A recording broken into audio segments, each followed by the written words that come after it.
ಜಾತಿನಿಂದನೆ ಆರೋಪದಲ್ಲಿ ಜೈಲು ಸೇರಿರುವಂತ ಮುನ್ರತ್ನಗೆ ಸದ್ಯ ಸಂಕಷ್ಟಗಳ ಸರಮಾಲೆಯೇ ಎದುರಾಗ್ತಾ ಇದೆ. ಜಾತಿನಿಂದನೆ ಬೆನ್ನಲ್ಲೇ ಇದೀಗ ಅತ್ಯಾಚಾರದಂತಹ ಗಂಭೀರ ಆರೋಪ ಕೂಡ ಕೇಳಿಬಂದಿದೆ. ಅಷ್ಟೇ ಅಲ್ಲ, ಎಫ್ಐಆರ್ ಕೂಡ ದಾಖಲಾಗಿದ್ದು ಅದರಲ್ಲಿ ಈ ಮುನ್ರತ್ನ ಅವರು ತಮ್ಮ ರಾಜಕೀಯ ವಿರೋಧಿಗಳಿಗೆ ಏಡ್ಸ್ ಅನ್ನ ಹಬ್ಬಿಸುವಂತ ಪ್ರಯತ್ನ ಪಡ್ತಿದ್ರು ಅನ್ನುವಂಥದ್ದೆಲ್ಲ ಉಲ್ಲೇಖ ಆಗಿದೆ.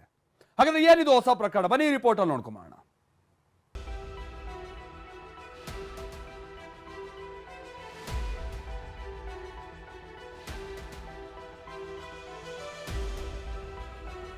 ಜಾತಿನಿಂದನೆ ಜೀವ ಬೆದರಿಕೆ ಕೇಸಲ್ಲಿ ಈಗಾಗಲೇ ಜೈಲು ಪಾಲಾಗಿರುವ ಆರ್ಆರ್ ನಗರ ಶಾಸಕ ಮುನಿರತ್ನಗೆ ಮತ್ತೊಂದು ಸಂಕಷ್ಟ ಎದುರಾಗಿದೆ. ಗಂಭೀರ ಆರೋಪಗಳನ್ನೇ ಎದುರಿಸ್ತಾ ಇದ್ದ ಶಾಸಕ ಮುನಿರತ್ನ ವಿರುದ್ಧ ಅತ್ಯಾಚಾರ ಪ್ರಕರಣ ದಾಖಲಾಗಿದೆ. ರೆಸಾರ್ಟ್ನಲ್ಲಿ ರೇಪ್ ಆರೋಪ, ಮುನಿರತ್ನ ವಿರುದ್ಧ ದೂರು. ಶಾಸಕರ ವಿರುದ್ಧ 10 ಐಪಿಸಿ ಸೆಕ್ಷನ್ ದಾಖಲಿಸಿದ ಪೊಲೀಸರು. ಆರ್ಆರ್ ನಗರ ಬಿಜೆಪಿ ಶಾಸಕ ಮುನಿರತ್ನ ವಿರುದ್ಧ ರೇಪ್ ಕೇಸ್ ದಾಖಲಾಗಿದೆ. ಕಗ್ಗಲೀಪುರ ಪೊಲೀಸ್ ಠಾಣೆಯಲ್ಲಿ ಎಫ್ಐಆರ್ ದಾಖಲಾಗಿದೆ. ಡಿವೈಎಸ್ಪಿ ದಿನಕರ್ ಶೆಟ್ಟಿ ಸಮ್ಮುಖದಲ್ಲಿ ಹಾಜರಾದ ಮಹಿಳೆ ಕಗ್ಗಲೀಪುರ ಪೊಲೀಸ್ ಸ್ಟೇಷನ್ಗೆ ದೂರು ನೀಡಿದ್ದಾರೆ. ಸಂತ್ರಸ್ತ ಮಹಿಳೆ ದೂರಿನ ಮೇರೆಗೆ ಮುನಿರತ್ನ ಸೇರಿದಂತೆ ಒಟ್ಟು 7 ಜನರ ವಿರುದ್ಧ ಎಫ್ಐಆರ್ ದಾಖಲಿಸಿದ್ದಾರೆ.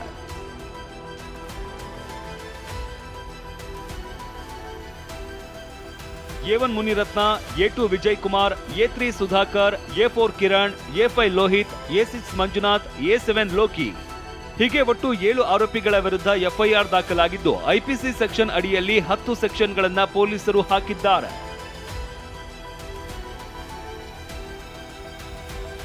ಐಪಿಸಿ ಸೆಕ್ಷನ್ 354A ಅಡಿಯಲ್ಲಿ ದೈಹಿಕ ಸಂಬಂಧಕ್ಕೆ ಆಹ್ವಾನಿಸಿ ಲೈಂಗಿಕ ದೌರ್ಜನ್ಯ ಎಸಗಿರುವ ಆರೋಪ ಇದ್ದು 3 ವರ್ಷಗಳವರೆಗೆ ಶಿಕ್ಷೆ ನೀಡುವ ಅವಕಾಶ ಇದೆ. ಐಪಿಸಿ ಸೆಕ್ಷನ್ 354C ಅಡಿಯಲ್ಲಿ ಲೈಂಗಿಕ ದೌರ್ಜನ್ಯದ ದೃಶ್ಯ ಸೆರೆ ಹಿಡಿಯುವ ಆರೋಪ ಇದ್ದು 3 ವರ್ಷಗಳವರೆಗೆ ಶಿಕ್ಷೆ ನೀಡಬಹುದಾಗಿದೆ. ಐಪಿಸಿ ಸೆಕ್ಷನ್ 376 ಅಡಿಯಲ್ಲಿ ಸಾರ್ವಜನಿಕ ಸೇವಕನಾಗಿರುವ ವ್ಯಕ್ತಿ ಅಧಿಕಾರ ವ್ಯಾಪ್ತಿಯಲ್ಲಿನ ಮಹಿಳೆ ಮೇಲೆ ಅತ್ಯಾಚಾರ ಎಸಗಿದ ಆರೋಪ ಇದ್ದು ಕನಿಷ್ಠ 10 ವರ್ಷಗಳಿಂದ ಜೀವಾವಧಿವರೆಗೆ ಶಿಕ್ಷೆ ವಿಧಿಸುವ ಅವಕಾಶ ಇದೆ. ಐಪಿಸಿ ಸೆಕ್ಷನ್ 308 ಅಡಿಯಲ್ಲಿ ಸಾವು ಸಂಭವಿಸಬಹುದಾದ ಕೃತ್ಯ ಎಸಗುವ ಯತ್ನ ಆರೋಪ ಇದ್ದು 3 ವರ್ಷಗಳವರೆಗೆ ಶಿಕ್ಷೆ ವಿಧಿಸಬಹುದಾಗಿದೆ. ಐಪಿಸಿ ಸೆಕ್ಷನ್ 406 ಅಡಿಯಲ್ಲಿ ನಂಬಿಕೆ ದ್ರೋಹ ಆರೋಪ ಇದ್ದು 3 ವರ್ಷಗಳವರೆಗೆ ಶಿಕ್ಷೆ ವಿಧಿಸಬಹುದಾಗಿದೆ. ಐಪಿಸಿ ಸೆಕ್ಷನ್ 384 ಅಡಿಯಲ್ಲಿ ಸುಲಿಗೆ ಆರೋಪ ಇದ್ದು 3 ವರ್ಷಗಳವರೆಗೆ ಶಿಕ್ಷೆ ಸಾಧ್ಯತೆ ಇದೆ. ಐಪಿಸಿ ಸೆಕ್ಷನ್ 120B ಅಡಿಯಲ್ಲಿ ಅಪರಾಧದ ಒಳಸಂಚು ಆರೋಪ ಇದ್ದು ಇದರ ಜೊತೆಗೆ ಅತ್ಯಾಚಾರದ ಆರೋಪ ಇದ್ದರೆ ಕನಿಷ್ಠ 10 ವರ್ಷದಿಂದ ಗರಿಷ್ಠ ಜೀವಾವಧಿವರೆಗೂ ಶಿಕ್ಷೆಯಾಗಬಹುದು. ಐಪಿಸಿ ಸೆಕ್ಷನ್ 504 ಅಡಿಯಲ್ಲಿ ಶಾಂತಿ ಭಂಗದ ಉದ್ದೇಶದಿಂದ ನಿಂದನೆ ಮಾಡಿರೋದು ಮತ್ತು ಐಪಿಸಿ ಸೆಕ್ಷನ್ 506 ಅಡಿಯಲ್ಲಿ ಜೀವ ಬೆದರಿಕೆ ಆರೋಪವನ್ನು ಎಫ್ಐಆರ್ನಲ್ಲಿ ಸೇರಿಸಲಾಗಿದೆ.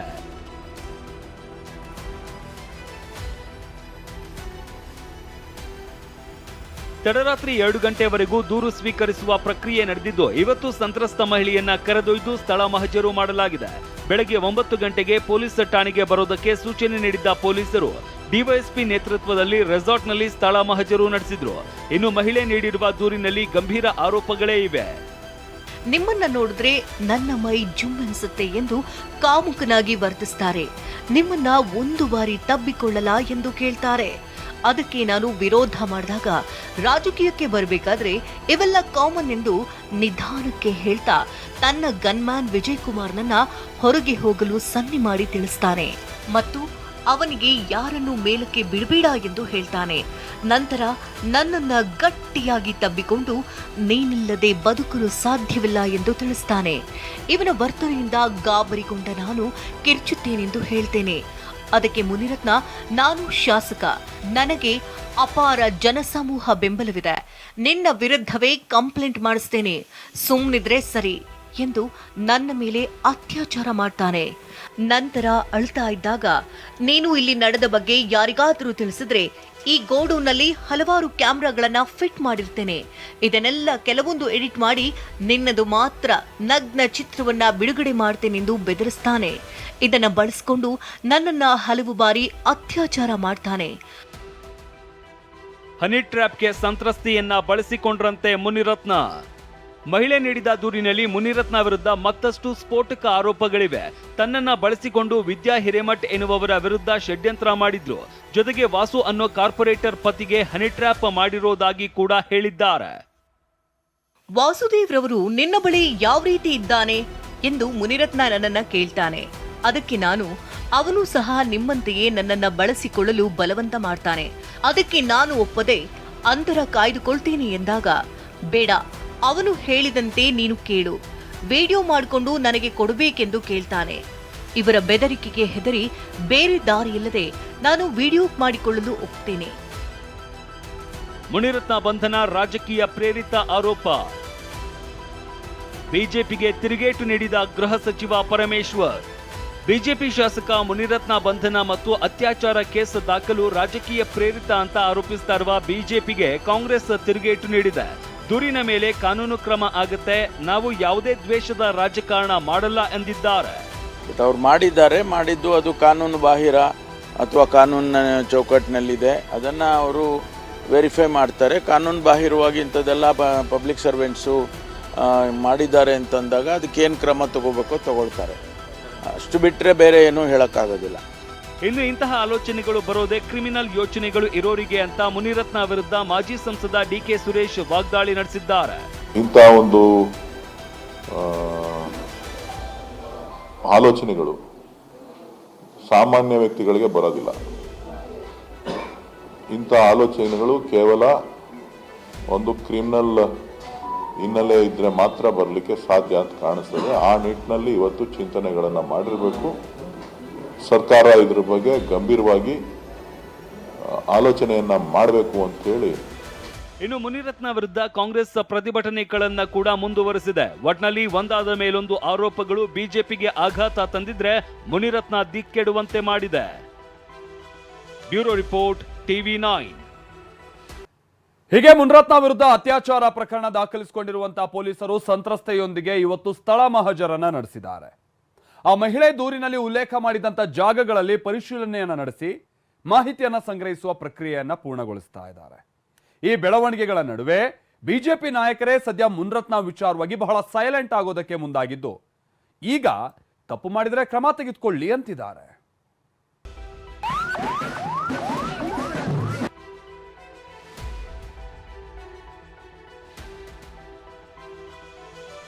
ಬಿಜೆಪಿ ಶಾಸಕ ಮುನಿರತ್ನಗೆ ಅತ್ಯಾಚಾರ ಆರೋಪವೇ ಉರುಳಾಗುವ ಲಕ್ಷಣಗಳು ಕಾಣ್ತಿವೆ. ಈ ಮೊದಲು ಮುನಿರತ್ನ ವಿರುದ್ಧ ಗುತ್ತಿಗೆದಾರನಿಗೆ ಜೀವ ಬೆದರಿಕೆ, ಜಾತಿ ನಿಂದನೆ ಹಾಗೂ ವಂಚನೆ ಆರೋಪದಡಿ ಕೇಸ್ಗಳು ದಾಖಲಾಗಿದ್ವು.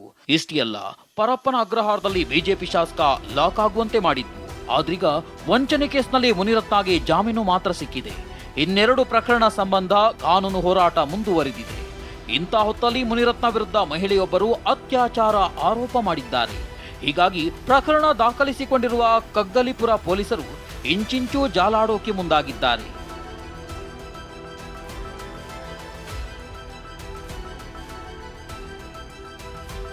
RR ಆಸ್ಪತ್ರೆಯಲ್ಲಿ ಸಂತ್ರಸ್ತೆ ವೈದ್ಯಕೀಯ ತಪಾಸಣೆ ಮಾಡಲಾಯಿತು. ಮೆಡಿಕಲ್ ಟೆಸ್ಟ್ ಬಳಿಕ FIRನಲ್ಲಿ ಉಲ್ಲೇಖ ಮಾಡಲಾಗಿದ್ದ ಸ್ಥಳಗಳಿಗೆ ಕರೆದೊಯ್ದು ಮಹಜರು ಮಾಡಲಾಗಿದೆ.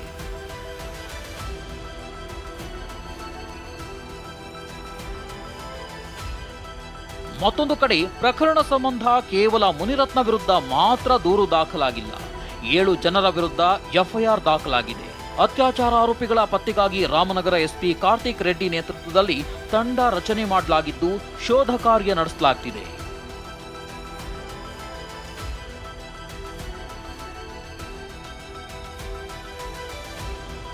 ಶಾಸಕ ಮುನಿರತ್ನ ವಿರುದ್ಧ ಮಾಜಿ ಕಾರ್ಪೊರೇಟರ್ ಆಶಾ ಕೂಡ ಗರಂ ಆಗಿದ್ದಾರೆ. ಶಾಸಕ ಮುನಿರತ್ನರಿಂದಾಗಿ 10 ವರ್ಷದಿಂದ ಕಣ್ಣೀರಿಟ್ಟಿದ್ದೇವೆ. ನನ್ನ ಮತ್ತು ನನ್ನ ಕುಟುಂಬದವರ ಮೇಲೆ 25 ಕೇಸ್ ಹಾಕಿದ್ದಾರೆ ಅಂತೆಲ್ಲ ಕಿಡಿಕಾರಿದ್ರು. 10 ವರ್ಷಗಳ ಕಾಲ ಕಣ್ಣೀರಲ್ಲಿ ಕೈ ತೊಳೆದಿದ್ದೀವಿ. ವಾರ್ಡಲ್ಲಿ ನಾವು ಹೋದ್ರೆ ಅಟ್ರಾಸಿಟಿ ಕೇಸ್ಗಳಾಗ್ತಿತ್ತು. ಇಂಥ ಅಟ್ರಾಸಿಟಿ ಎಷ್ಟಾಗ್ಬಿಟ್ಟಿದ್ಯೋ, ನಮ್ಗೆ ಯಾವುದೇ ರೀತಿ ಅಧಿಕಾರ ಇರಲಿಲ್ಲ. ನಾವು ಅವ್ರನ್ನ ಪ್ರಶ್ನೆಗಳನ್ನ ಮಾಡಬಾರ್ದು. ಪ್ರಶ್ನೆ ಯಾರು ಮಾಡ್ತಾರೋ ಅವ್ರಿಗೆ immediate atrocity case, defamation case, ಹೀಗೆ ಹಲವಾರು ಕೇಸ್ಗಳನ್ನ ಹಾಕ್ತಿದ್ರು. ಮುನಿರತ್ನ ಬಂಧನ ವಿಚಾರವಾಗಿ ಮಾತನಾಡಿದ ಸಚಿವ ಭೈರತಿ ಸುರೇಶ್, ನಾವು ದ್ವೇಷದ ರಾಜಕಾರಣ ಮಾಡಲ್ಲ ಅಂದ್ರು. ಯಾರೋ ಹೆಣ್ಮಗಳು ಒಂದು ಕಂಪ್ಲೇಂಟ್ ಕೊಟ್ಟಿದೆ, ಅದು ಏನು ನೋಡ್ಕೊಂಡು ಪೊಲೀಸರು ಅವ್ರದ್ದೇ ಆದ ಕ್ರಮ ತಗೊಂಡು. ದ್ವೇಷದ ರಾಜಕಾರಣ ವಿರೋಧ ಪಕ್ಷದ ಮೇಲೆ ಯಾರೋ ಹೆಣ್ಮಗಳಿಗೆ ನಾವು ಹೇಳಿದ್ರು ಅವ್ರು ಟೀಕೆ ಮಾಡಿ ಅಂತ. ಏನು ದ್ವೇಷ ರಾಜಕಾರಣ? ಅವ್ರು ಯಾರೋ ದಲಿತರ ಪಾಪ ಆ ಕಾಂಟ್ರಾಕ್ಟರ್ಗೆ ಜಾತಿ ಇಟ್ಕೊಂಡು ಬೈದ್ರು ಅಂತ ನಾವು ಹೇಳಿದ್ರಾ? ಆ ಒಕ್ಕಲಿಗ ಜನಾಂಗಕ್ಕೆ ಯಾರೋ ಪಾಪ ಅವ್ನ ಕಾಂಟ್ರಾಕ್ಟರ್ ನಾವು ಹೇಳ್ಕೊಟ್ರು, ಅದು ದ್ವೇಷದ ರಾಜಕಾರಣನಾ? ಮುನಿರತ್ನ ವಿಚಾರವಾಗಿ ಬಿಜೆಪಿ ನಾಯಕರು ಕೂಡ ವಿರೋಧವಾಗಿ ಮಾತನಾಡ್ತಿದ್ದಾರೆ. ಶೋಭಾ ಕರಂದ್ಲಾಜೆ ಉಪ್ಪು ತಿಂದವರು ನೀರು ಕುಡಿಬೇಕು ಅಂತ ಹೇಳಿದ್ರೆ, ಅಶೋಕ್ ಮುನಿರತ್ನ ತಪ್ಪು ಮಾಡಿದ್ರೆ ಶಿಕ್ಷೆ ಆಗಲಿ ಅಂತ ಹೇಳಿದ್ರು. ಆದ್ರೆ ಸಿಟಿ ರವಿ ಮಾತ್ರ ಒಬ್ಬರಿಗೆ ಒಂದು ಕಾನೂನು, ಇನ್ನೊಬ್ಬರಿಗೆ ಒಂದು ಕಾನೂನು ಅಂತ ಕುಟುಕಿದ್ರು. ಮುನಿರತ್ನ ತಪ್ಪು ಮಾಡಿದ್ದಾರೆ, ಕ್ರಮ ತೆಗೆದುಕೊಳ್ಳಿ, ನಮ್ದೇನು ಅಬ್ಜೆಕ್ಷನ್ ಇಲ್ಲ. ಆದ್ರೆ ನೀವು ನಿಮ್ಮ ಪಾರ್ಟಿ MLAಗೊಂದು BJP MLAಗೊಂದು ಮಾಡಬೇಡಿ ಅಂತ. ಈಗ ಮುನಿರತ್ನ ತಪ್ಪು ಮಾಡಿದ್ರೆ 100% ನಾವ್ ಯಾರು BJP ಅವ್ರು ಯಾವುದೇ ಕಾರಣಕ್ಕೂ ಸಪೋರ್ಟ್ ಮಾಡಲ್ಲ. ತಪ್ಪು ಯಾರೇ ಮಾಡಿದ್ರು ಅವ್ರಿಗೆ ಶಿಕ್ಷೆ ಆಗಬೇಕು, ಇದು BJPಯ ಸ್ಪಷ್ಟ ನಿಲುವು.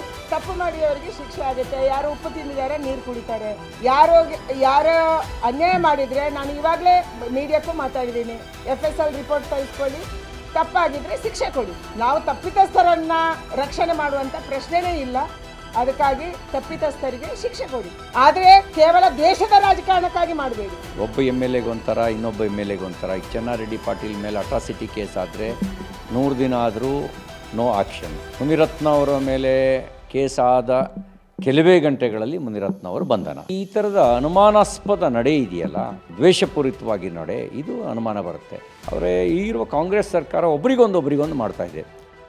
3 ಕೇಸ್ನಲ್ಲಿ ವಿಲವಿಲ ಅಂತಿದ್ದ ಮುನಿರತ್ನಗೆ ಇದೀಗ ಅತ್ಯಾಚಾರ ಆರೋಪ ಉರುಳು ಕೂಡ ಕಾನೂನು ಕುಣಿಕೆಯನ್ನ ಮತ್ತಷ್ಟು ಬಿಗಿ ಮಾಡಿದೆ.